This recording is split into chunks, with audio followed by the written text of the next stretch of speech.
Okay, sa character nyo naman, how is it like to play your characters? Kasi kapatid, again, si Cheska Fausto po ay kapatid siya ni Bea Alonso. Okay, so paano naman yun? Paano ka, naka-relate ka ba dun sa character mo? Or sa kanila? Sa totoo lang po, with Mutya, may difference talaga sa amin din eh. Tsaka may similarities din.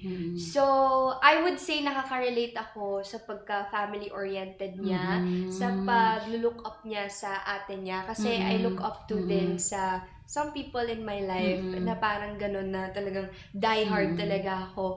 Ayun, pero siguro yung difference lang sa amin ni Mutya is like some mannerisms niya and also like sa pananamit niya.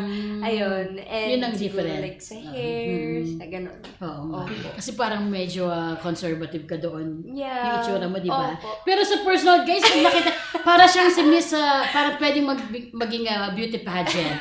Parang Miss Iligan, ganyan. Happy Fiesta po. Opo, Happy Fiesta po sa Iligan yan. Kaya nag-Iligan ako. Vince, paano ka naman nakarelate sa character mo? Ako super, nakarelate talaga ako kay Memot. Kasi, unang-una makulit talaga siya. So, bago talaga mag-take, pag nagkukwentuhan kami nila Kuya Dennis, nilalabas ko talaga yung kulit ko. Para pag nag-eksena kami, medyo swabe na yung pasok ng character ko. Tapos, isa din yun, nakarelate din ako na laging heartbroken si Memot. Joke lang. Totoo? Sa totoong buhay, heartbroken ka din. Na-heartbroken ka ba? Joke lang. Ang cute kasi ng mga picture niya sa social media. Meron na ba kayong pangalan? Cheska and... Chess Vince. Chess Vince! Yes. Wow! Hindi Vince Chess, hindi, Chess Vince. Guys, pag ginanin nyo yung mga pictures nila, ang sweet na parang talagang kayo na. Okay? Anyways, just kidding, okay? Ano pa ba ang mga dapat naming abangan sa characters ninyo at sa buong teleserye yan? Vince, anong aabangan sa'yo? Pero more kulit-kulit mo pa ha, sobrang bagay sa yung character mo. Yun, siguro yung maabangan niyo po sa amin is, syempre, yung journey ng character ni Memot kasama si Kuya Atom and si Mutya. Since doon, mag-grow din yung character ko pag meron ng like, mga 10 years after naman. Ba't lagi yan tingin kay Yung parang mga... Ganda kasi niya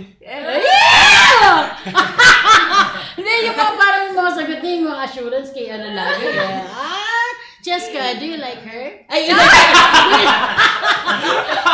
hawat ka. Ay, ang lamig mo! Ay, nilalamig ako. Ay, init na init. At ikaw kaya nagulat mo ba akong pahiramin lang ni ganyan sa next next tambayan? Oo. Mahirap Mahirap ka to sa'yo. Pwede ka ngayon na kaya? Okay, Just kidding. Pero ano ba yung tatanong ko sa'yo? yung about kay Mutya. Oh, yun. Kung ano yes. pa yung aabangan nila. Well, si Mutya kasi yung mga pinapakita ngayon, nasa pa siya high school and magka-college pa lang siya. Oh. So, bata, yung pinoportray ko ngayon is really young. Mutya pa talaga. So, abangan ninyo nung nag-work na si Mutya kasi doon yung makikita talaga kung paano siya and paano rin siya magmahal.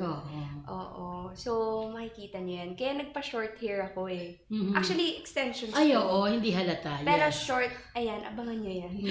Okay, sige. Ako, exciting naman ang inyong mga... Exciting yung inyong mga personality and yung mga characters ninyo.